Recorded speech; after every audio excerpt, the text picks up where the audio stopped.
How's it going, guys? It's Eclipse here, and today's big update news video, we are looking at basically a revert to update 6.0. We've got loads of different things coming back into the game that were previously in the game.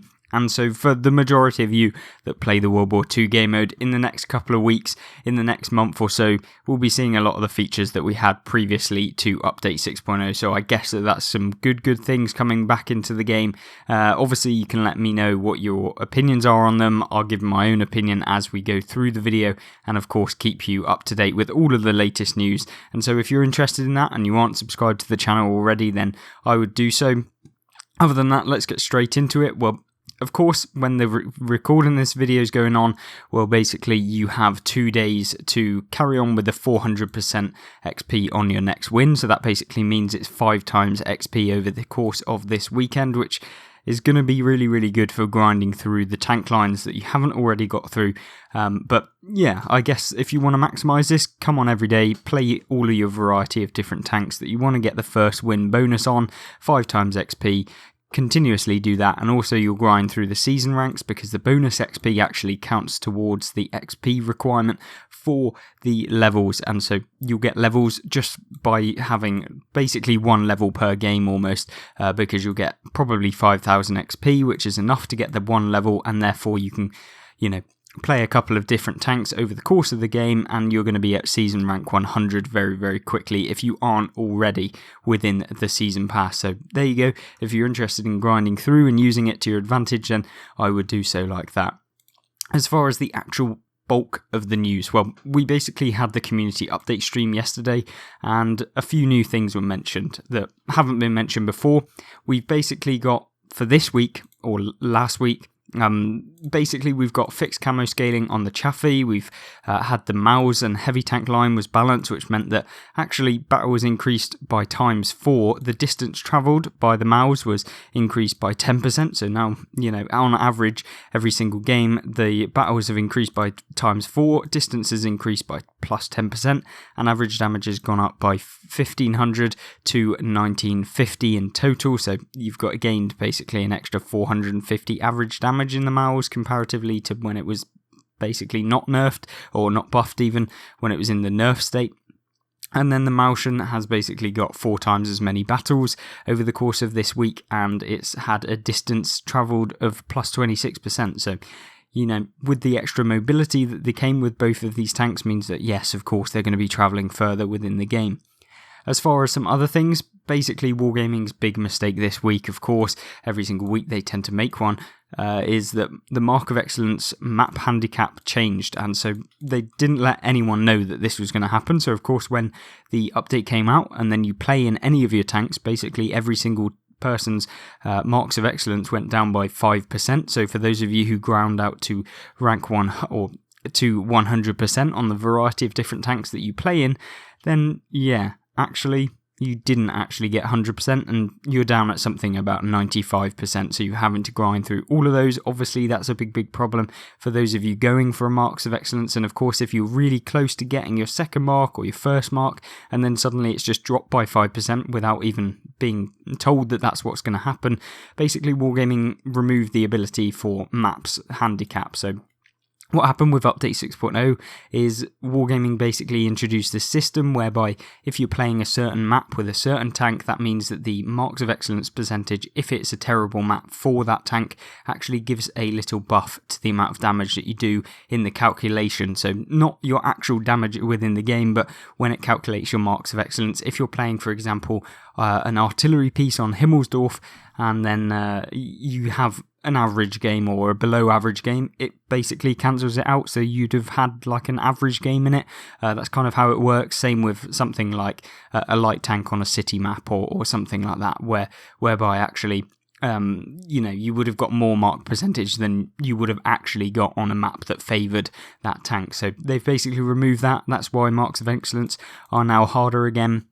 And so if you're basically interested in getting more Marks of Excellence, it has basically increased the damage that you need to get for each single Mark of Excellence by about 100 to 300 points above what it previously was. So if you needed 1,000 damage in a tier 5 to be able to get 3 marks, you'll now need 1,100 to 1,300 in order to get that actual increase in Mark of Excellence comparatively to what it previously was. So that's quite a big change. That's like 10%, maybe even 30% depending on the tank that you're playing in. That's a big change in terms of how much damage you're going to be having to do. And of course, that does take into account that combined damage as well. So there we go. If you're interested in Marks of Excellence, well, you're going to have a much harder time in these next couple of weeks. I don't know whether they're going to change it back to what it previously was, but yeah, I'm guessing that maybe they'll do that in the future. As far as the Earn Challenge information, of course you've got the Plaguebringer, which ends next Tuesday, so if you haven't actually completed the Plaguebringer operation like myself, then you want to be doing that. Same with the Earn Challenge for the Scourge Reverts ending next Tuesday too. 9,731 players have completed it, and 266 players completed it on the first day, which is crazy. And of course we've got a little information on the Rhinoceronte and its performance. Fourth in win rate and first in average damage, but of course it's brand new, and so all of the tryhards are going to be playing in the Rhinoceronte, so the information actually isn't realistic. It's probably nowhere near average damage at first, it's just because everyone's playing it right now. And then second for all tier 10 tanks and in the hands of skill players outperforms the T57 Heavy, which is completely rubbish because the T57 Heavy is better in almost every single way, reloading in 30 seconds, dealing 1,600 damage comparatively to the Rhinoceronte, which takes like 50 seconds to do the same amount of damage, and the Rhinoceronte, yes, it has turret armor, but it's not really got much more armor than the T57 itself anyway. As far as next week's news, we have quite a bit. So Era 2 Cold War Light Tank, the Armadillo, releases on Tuesday. So the Armadillo, an interesting tank. If you haven't already looked at it, maybe you want to go back to the update stream on World of Tanks Twitch, on Wot Console's Twitch, and you can have a look at that. It releases on Tuesday. Of course, we'll cover it when Tuesday drops and see what it's actually like. Of course, hopefully I'll be able to get out a gameplay review of the Armadillo when it actually comes in. It's an Era 2 Cold War Light Tank, so yeah, definitely interesting. Don't know if it's going to be as overpowered as the Cobra Hiss or the Arctic Cobra Hiss, but I guess we'll see. All G.I. Joe commanders added to the recruitment reel till the 23rd of August. And also, because Brogue One and many others asked for it, String Theory returns from the 10th of August till the 16th of August. What is String Theory, you might ask? Well, String Theory is basically the operation which allows you to get multiple times XP depending on how many wins you get in a row. So, for example, if you get one win in a row, you get the standard XP. If you get 2 wins in a row, you get double XP. If you get 3 wins in a row, you'll get 3 times XP, all the way up to 5 wins in a row, giving you 500% XP, which means that you can basically farm this if you're a really good player and you can string together, 6, 7, 8, 9 wins in a row, then you can basically get like 15,000 XP per game. And of course, for those of you who may just get lucky and you manage to get 5 wins in a row, it will speed up progressing through the variety of tech tree tanks that you're interested in getting XP on, or alternatively on your premium tanks that you're trying to get XP for to trade in or whatever, for a variety of different reasons. But yeah, String Theory returns, really good time to actually grind through some of the tech trees, and I would 100% recommend doing it. It's such an overpowered operation. Combine it with some of the XP boosters means that, yes, in the past I have been able to get things like 25,000 XP in one game. Just utterly unbelievable when I had like a times 5 XP booster along with the String Theory times 5 and then bonus XP and premium time. Yeah, just utterly unbelievable, and then having a good game as well on top of that. Just ridiculous amounts of XP, and 100% means that you can get through those terrible stock tanks very quickly. And I would 100% recommend platooning up with your friends who know a little bit more about World of Tanks if possible, or if you're a solo player, just try hard it out to get as many wins in a row as possible.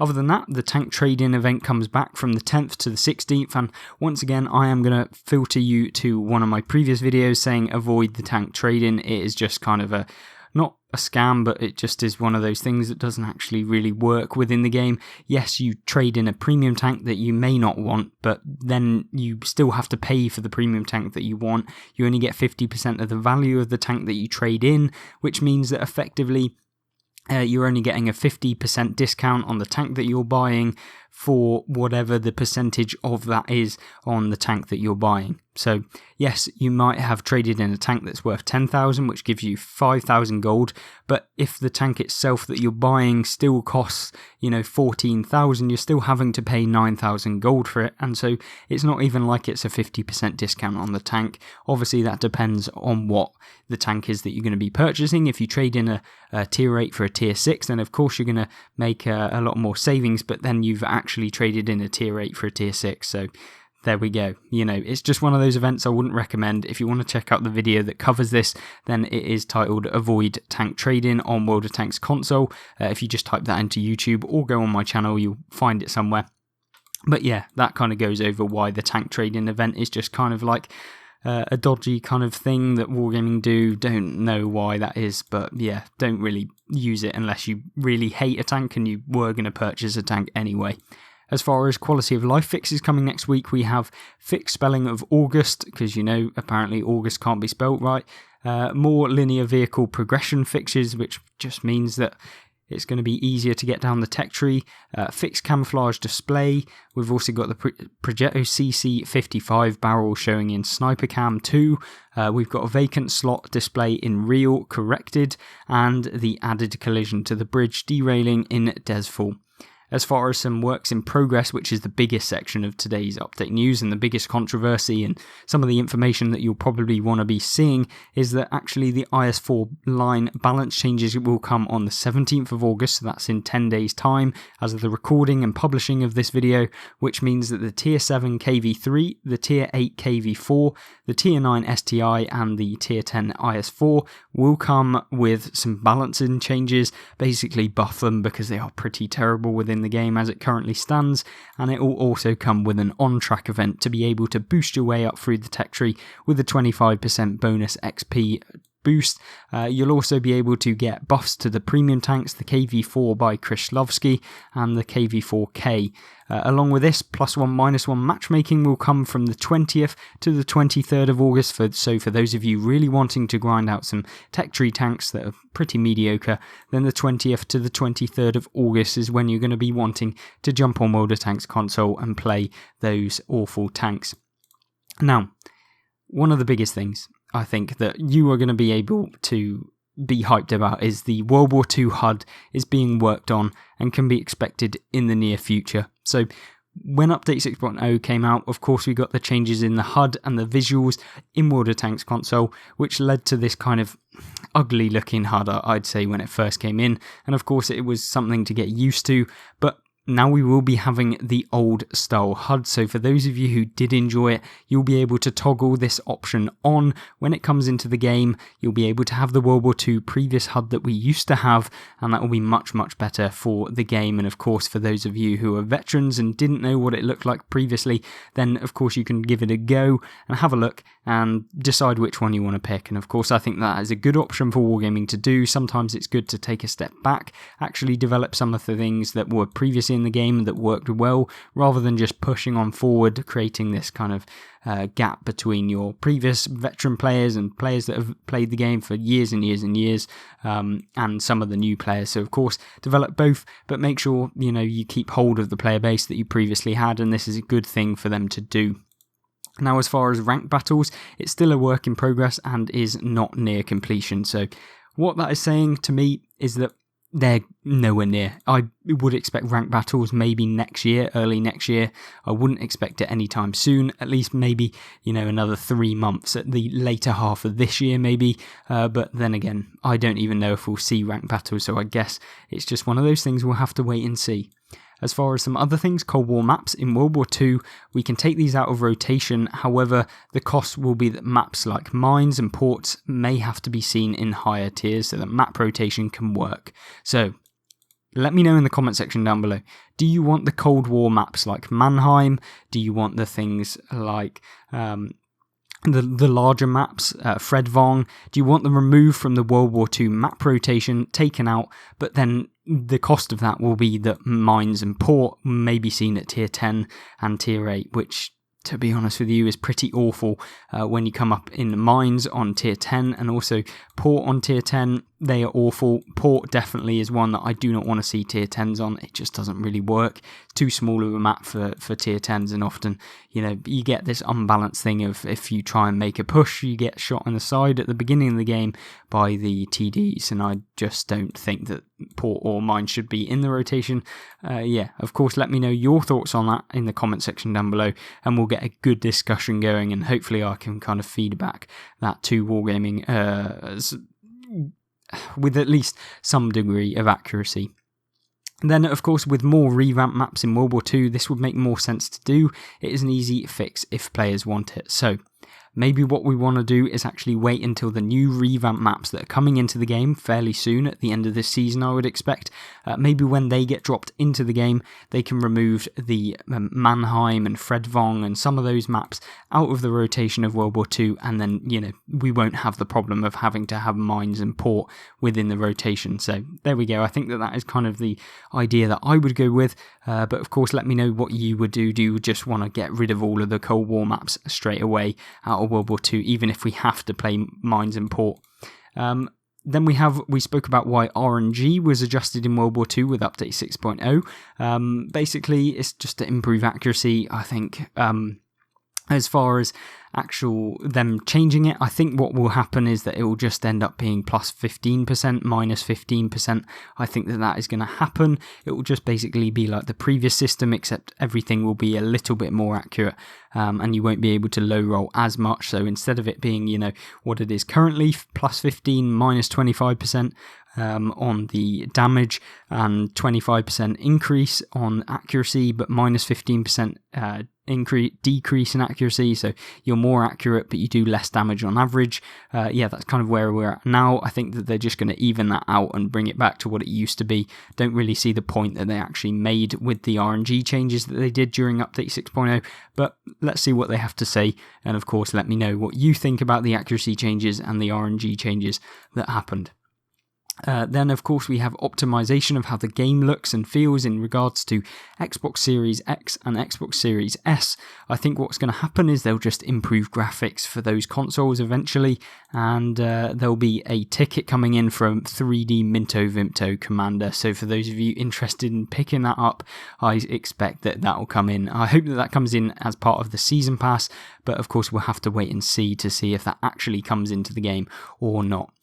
Then we have the communication wheel. Feedback is being gathered, so I believe that what will happen is they'll bring back the old communication wheel, I think that would be a big good change, because the amount of things that they took out with the communication wheel, there's plenty of things that we used to have that we don't have now, and I just feel like it was one of those things where I don't know why they removed so many options from the communication wheel and why they picked so many of the good ones to remove. Of course, that's something I want to see back, and I think that is something that will come back to the game like it was previous to update 6.0. I think that basically the game is just reverting back pre-update 6.0 for World War II mode.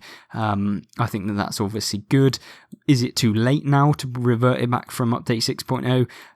Probably, in terms of quite a few of the older players, but then again, for those of them who have been waiting until update 6.0 gets reverted, well, it basically is there, to be honest, and will be within the next couple of months. Definitely be back to where we were previously, at least in the form of a lot of the RNG changes, the feel and looks of the game, and also the communication wheel. So I think that's big for the game.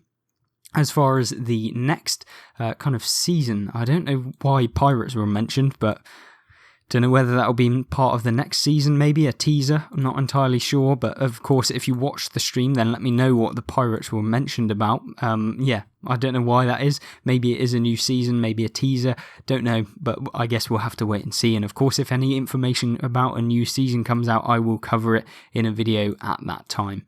Then clan feature is being built, so currently there is really no core kind of clan features within the game. You can't really invite clanmates that are in your clan. It's very, very difficult to kind of manage your clan. You have to go on the web app or the web to basically manage your clan. I just don't think that clans are really built into the game very well, and so yes, there will be a clan feature being built, which is really, really good, going to be helpful for maybe having clan battles, stuff like that, where you can, you know, join different lobbies with your clanmates and invite your clanmates, because, you know, sometimes you're not friends with every single clanmate, and if you just want to platoon up with some of your mates, then yeah, it will make it so much easier. And of course, we can have a look at some of the images right here of what was produced. This is that weird tank, the Armadillo here. It's got 4 cannons on it. Yeah, it's probably going to be an auto-loading tank. Yeah, going to be interesting. Of course, let me know what you think of this tank, and if you want to see it, are you going to pick it up when it comes into Cold War, or are you just going to leave it and just not bother with it? I don't know, but we'll test it out on my channel. I'll give my opinion on it, tell you whether it's overpowered, tell you if you should pick it up. Probably the answer is going to be no, but there we go. I guess we'll do a little review on it when it comes. But there we go. That is all of the information for next week and the upcoming updates and the revert of update 6.0 pretty much, or at least the somewhat of an update or revert of update 6.0. So let me know what you think in the comment section down below. And of course, thank you very much for watching this video. If you have any questions, feel free to let me know in the comment section down below. And of course, thank you very much to all of the channel members for supporting the channel a little bit extra. If you want to check out any update news or any information or guides and stuff like that, we have plenty of content on the channel, and I will link some videos on screen right now. Other than that, hope you have a great rest of your day, and I hope to see you in the next video. Goodbye.